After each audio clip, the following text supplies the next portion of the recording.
Moon Knight. Moon Knight va avoir sa propre série dans le MCU. Il est dépeint comme le véritable Batman de l'univers Marvel. Mais qui est Moon Knight ? Quels sont ses pouvoirs? Quelle est son histoire et quelle serait la vraie intrigue de la série, avec le casting, la date de sortie et tout ce qu'il faut savoir sur cette dernière? Accrochez-vous bien, tout est expliqué dans cette vidéo.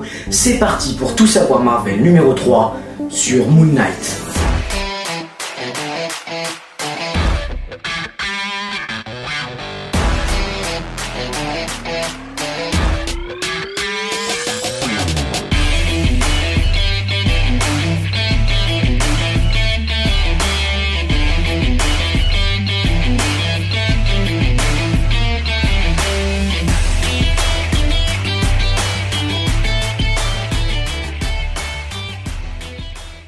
Tout d'abord, qui est Moon Knight?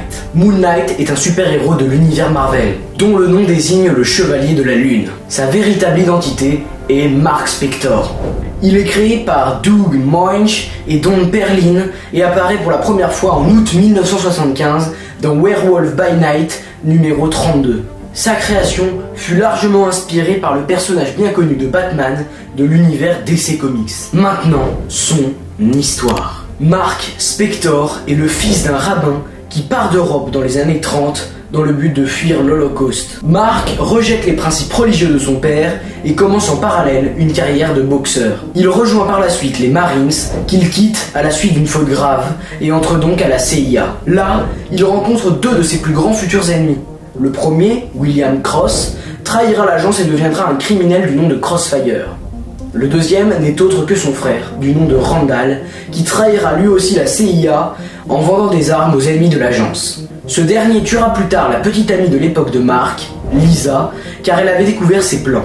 Faut savoir que son frère, il n'est pas net dans sa tête non plus. Mark traqua alors son frère et le blessa si violemment que Randall en devint psychotique. À la suite de l'opération Cobra, visant à contrôler les agents de la CIA, Mark quitte l'agence.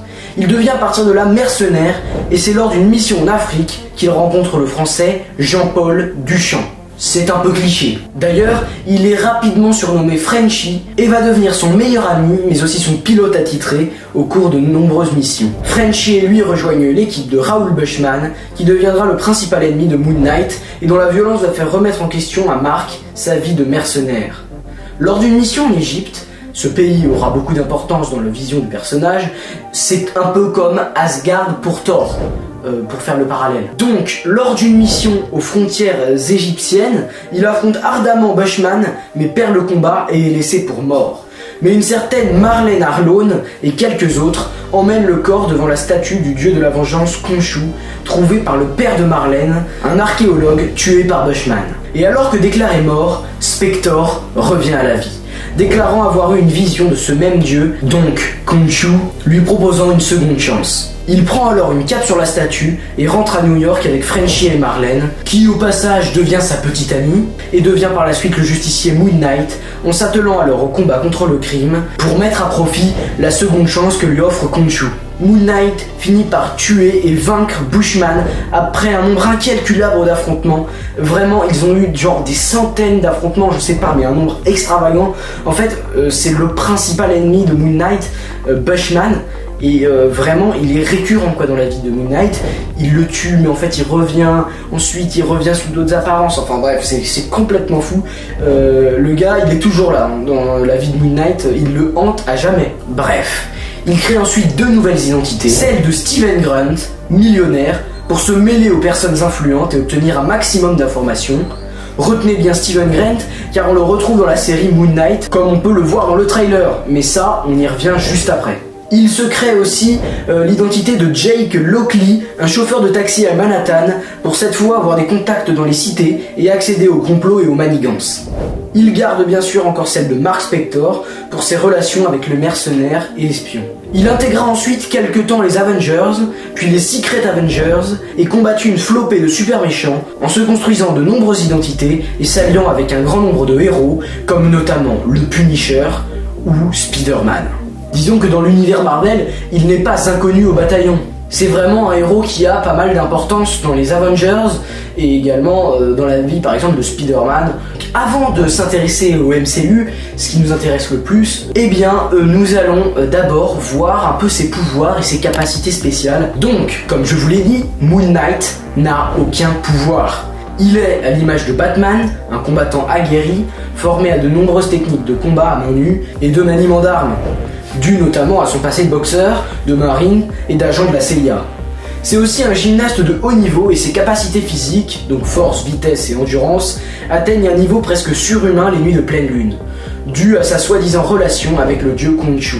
Enfin, soi-disant, le personnage, lui, en est convaincu, c'est Khonshu qui l'a sauvé. Dans les comics, il y a vraiment une espèce justement de relation entre les deux personnages. Malgré le fait que Khonshu n'apparaît jamais vraiment, par exemple dans les comics, il retourne au temple où il y avait la statue de Khonshu pour l'emmener avec lui, sauf que Bushman, il me semble, justement encore lui, réussit à la détruire ou un truc dans le genre, puis il croit qu'il a plus de pouvoir, mais en fait il les a toujours, enfin bref, c'est... Donc voilà. Il arrive aussi à Moon Knight d'avoir des visions et il est pratiquement immunisé aux attaques psychiques. Il a à sa disposition un équipement de combat et un arsenal sensationnel.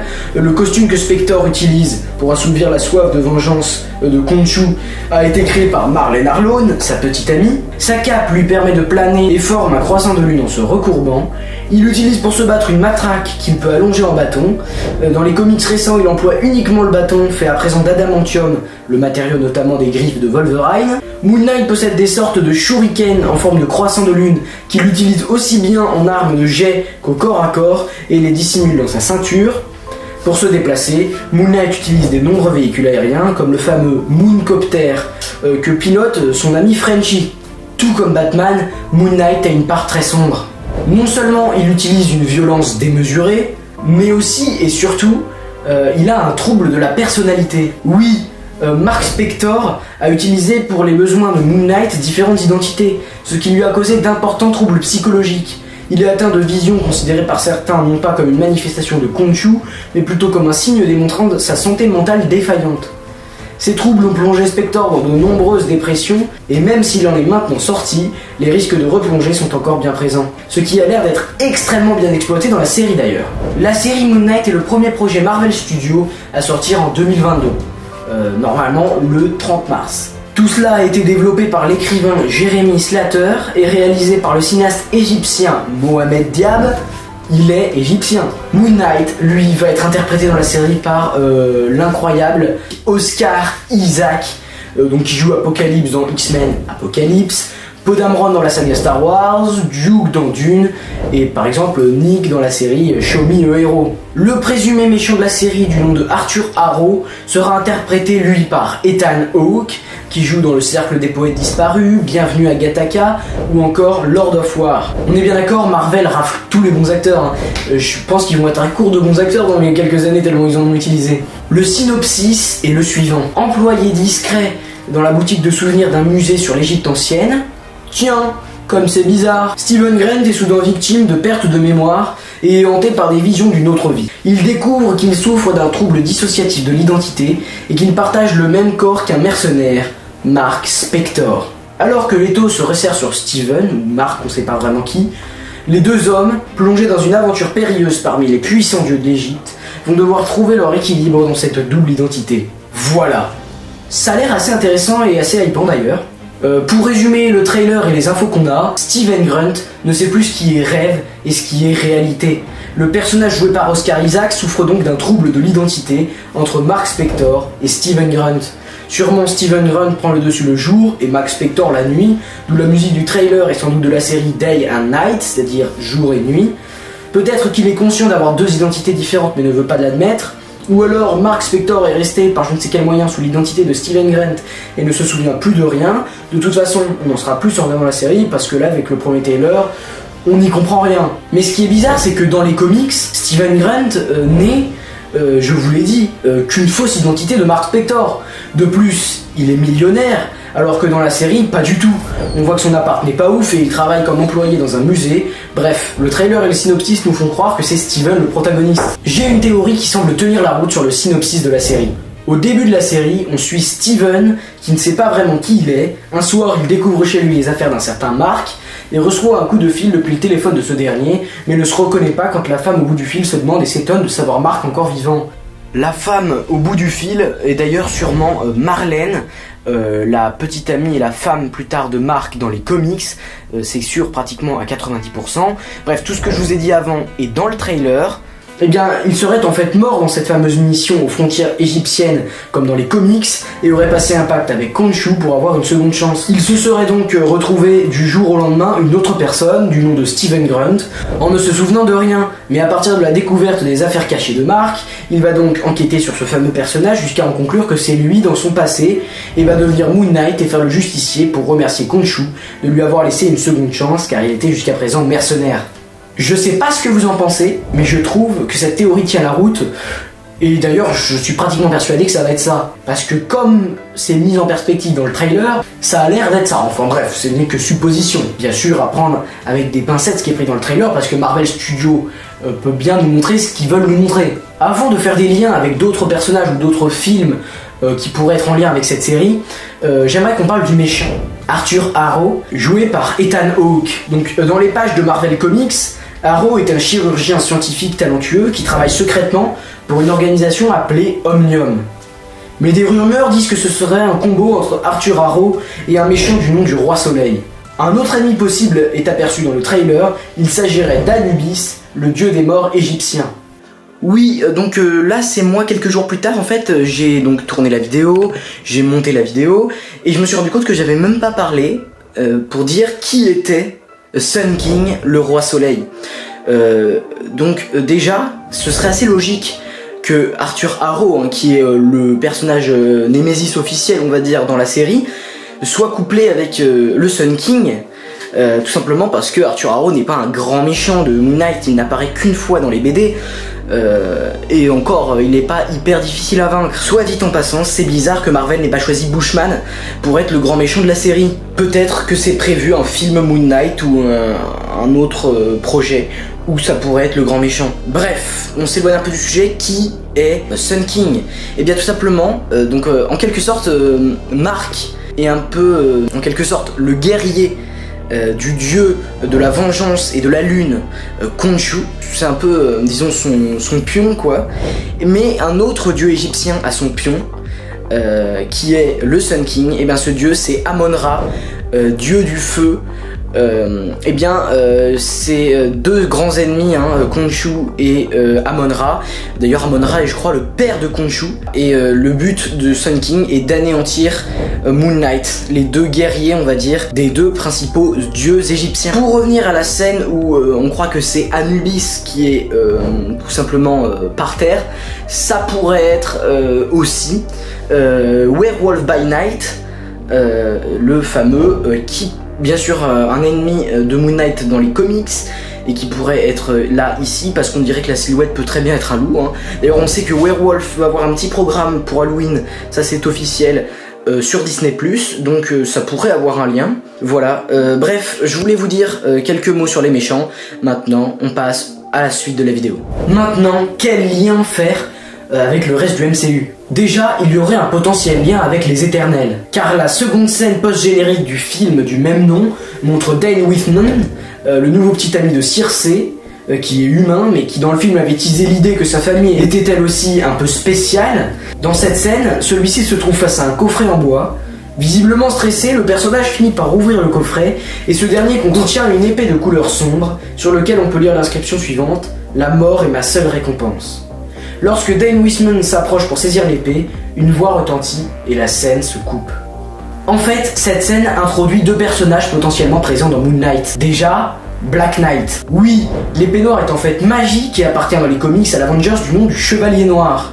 Sans oublier bien sûr que son véritable nom, celui du Chevalier Noir, est bien Dane Whitman dans les comics. Nous aurons peut-être également droit, dans la série, à Blade. Oui, la voix qu'on entend à la fin est parfaitement celle de Blade, interprétée par Mahershala Ali, qui aura son film solo, en passant en 2023. Car oui, il est devenu courant pour Marvel Studios d'introduire des personnages avant leur sortie en solo. Et Moon Knight est l'endroit idéal pour le MCU pour mettre en place la représentation de Blade. Mais quel lien faire entre ces deux personnages et Moon Knight? Eh bien, c'est très simple. Dane paraît passionné d'antiquités égyptiennes, ou en tout cas lié à cette thématique. Il pourrait donc y avoir un caméo des deux personnages, ou même un épisode entier, pourquoi pas, car dans les comics, les trois personnages se connaissent et font même partie à un moment du même groupe, les Midnight Suns, un groupe où il y a également le Punisher. Il y a aussi des théories qui disent que la cabine, dans laquelle Spector serait enfermé est la même que celle présente dans les premières images connues de la série She-Hulk, donc des potentielles apparitions de She-Hulk ou de son alter ego, ou même encore de Hulk de Mark Ruffalo, ne sont pas exclus. Voilà, je vous ai tout dit sur Moon Knight, vous savez tout sur ce personnage. Si vous avez envie de savoir sur d'autres personnages qui pourraient arriver potentiellement dans le MCU dans les prochaines années, dans les prochains mois peut-être, eh bien vous pouvez aller voir cette vidéo sur Kang, le Conquérant, qui est sorti la semaine dernière. J'en prévois d'en faire d'autres, des tout sur Marvel. Nous ferons dans pas longtemps une vidéo pour parler de Spider-Man, sa boulette en quelque sorte dans Spider-Man No Way Home. Il ne rend pas du tout service aux méchants en lien avec les Nexus et le TVA, ça on en parlera. On parlera aussi de tous les caméos potentiellement présents dans Doctor Strange, avant de faire une vidéo dédiée à Doctor Strange, une vidéo dédiée à She-Hulk, une vidéo pour savoir qui est le personnage de She-Hulk, enfin il y a un gros programme sur les prochains mois. Peace and love, salut les amis.